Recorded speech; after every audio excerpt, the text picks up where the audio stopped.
Hey guys, just episode 18 here, and welcome to the final episode of my Fleetwood Town rebuild series.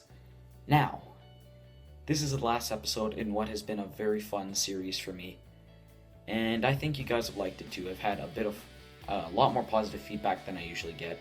I gained a few subscribers from doing this, so that's always good. I don't have much of an intro for this other than the fact that I want to tell you that I'm going to make this really special. I think this is going to be finale that you guys are going to remember. And right now I'm going to call it. By the end of this episode, Fleetwood Town is going to be the best team, not only in the world, because it already is the best team in the world. There's no point in joking about it. The other best teams are like 3.5 stars.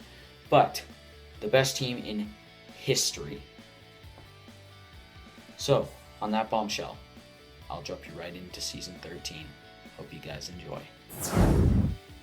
Taking a look at my starting lineup in Season 13, and another quick look at the bench, you can see our team's progressing. Hitchin's now 98 at the cam, and Niven and Casablanca Poyatos are 97.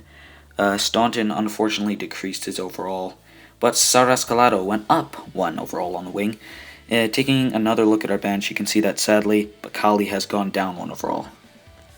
So, thinking about the age of my players, I decided to pick up this guy, Andrew Fitzpatrick. And thinking of Shaw's specifically, I was thinking he might get a little old, so he might decline. And I decided that this guy would make an excellent replacement for him. And I was right. We didn't end up having to pay $20 million to sign him, but we got him, and he's a 94 overall, which made me extremely happy. However, this left me with a dilemma on my squad because I now have far too many defenders. So, reluctantly, I came to the decision that I should sell Troussier. He is aging, and that means that he will decline in overall very, very quickly, and Shaw is a much better player than him, so I decided it would be a better decision to keep him. So unfortunately, we part with a longtime friend. Later in the season, Holmes finally increased in overall. Yes, his strength went up, so I added a whole bunch of training sessions to capitalize on that. Next, in the free agency, we picked up Balde Keita, and I felt he was a good fit for us despite him being 30 years old. And I was right, because he is 88 overall, and he can actually fit the cam position without his overall going down. So this led me to the decision that I should sell Bakali, because as you can see, he has already begun declining, and he cannot play the cam without his overall going down. And I need a little more money so I can get my stadium manager to level 10. So once again, we part with a longtime friend. However, later on in the season, I realized that I did not need Keita either, so I ended up selling him as well. That wraps up Season 13, taking a look at our record. Somehow, some way, some other team managed to tie us. And I'm not sure how that happened, but other than that, it was an excellent season. And Holmes finally started developing this year. So I was very excited to see what was in store for the future. Taking a look at our team in year 14, Holmes, I have him at the right wide back because he's actually better there than he is at the CDM. And Fitzpatrick is better there, so it's just an overall net gain in overall. Yeah, so that's about that. And Casablanca Poyatos and Niven are both 98 at the cam. And there's my bench. Nothing has changed overall wise, so that's always good. So, transfer season wise, I decided to make an offer for this man, Matt Whaley, despite him being 34 years old. Goalies don't start to decline until they're about 36 or 37. So I thought that he would be a very, very, very good pickup. Plus, I had a sneaky suspicion that his overall would be a bit higher than 88, and I was right. We ended up having to pay a bit more than $10 million for him, but we got him, and he's an 89. But now that we have an 89 overall goalie, that means that we are going to have to sell another longtime friend, Vassell, who was our main goalie for many years until we picked up our other main goalie. I'm sorry, I forget his name. So, once again, third time, I believe, we part with a longtime friend. So, later that season in January, I decided to pick up this guy, Ilya Boskovic. It said he was 88 overall, but I had a feeling that that was wrong, and I was right about that. I had to pay $14 million for him, but it turned out that he was a 96 overall. My defense was finally a 95 overall. I was super happy about it, and I was recording it at night, and I was tired, so I put my phone away, and I decided to go record in the morning, and, well, I'll just let the video do the talking to explain this one. Finally. I've been waiting all night to play this. Wait. Why don't I have any money? Oh, whatever. What? No. Don't you dare. Are you serious right now?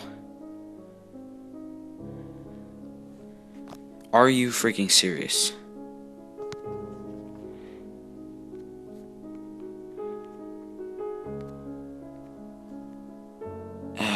Yeah, this is for real.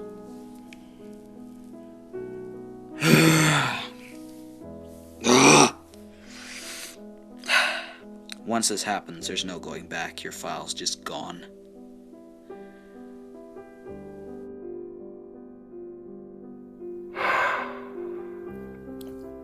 Man, that is not how I thought this manager mode would end at all. But there is still a positive side to this. And you're wondering, Jason Tabs, you lost your file. You can't even end this properly. How the heck is there anything good about this? The answer to that, my dear viewer, is that since I ended a season early, I don't have to worry about my veterans overalls dropping. So my team overall can stay as high as it is right now, and I don't have to worry about any of that because it just ended right now. So, yeah. Speaking of team overall, let's have a look at that right now. I apologize that Boskovic is not in this screenshot, but since there was an issue with my file, I did end up having to take the picture on my app history, and I had about half a second to a second to take it, and unfortunately he was not in the picture. But he is a 96 overall, and if you add him to this, you can do your math. It gives you a 95 defense. Other than that, I have the 399 overalls at the mid, along with Fitzpatrick, which gives me a 97 mid. And Gibson at the striker holding it down gives me a 99. For those of you into averages, that averages out at an even 97. So, that would be a pretty tough challenge to beat. But if you can, tell me. If you start a manager mode and then beat me, it has to be on FIFA 14, Android or iOS. And beat me and then go and put a video of your finished team on YouTube at the end of the 15th or season, or if it bugs out or anything like that. Just go put it on YouTube and comment on this video. I'll go have a look at it, and then I'll give you a shout on my next video, which I'm not sure when that will be because I don't have any new ideas for a series right now, but I'll think of something. So I have to say thank you to all you guys just for sticking around till the end of this series, because it's been a grind, especially for me, because in the time that I was doing daily uploads with this, I was basically spending my entire day just working on these videos so I could put out another one every night, because you can't quick sim in FIFA. You have to simulate every game, you have to watch the entire thing, and each season takes about an hour and a half to 2 hours minimum, and plus you have the recording and the editing and all that, and it's about 2.5 to 3 hours per video. And you space that out through all the other things you have to do through the day, and then you have to upload it. So that's a lot of work. I put blood, sweat, and tears into this, and I hope you guys liked it, because I believe I put together what is the greatest team of all time. Thank you all so much again. And as always, I will see you next time.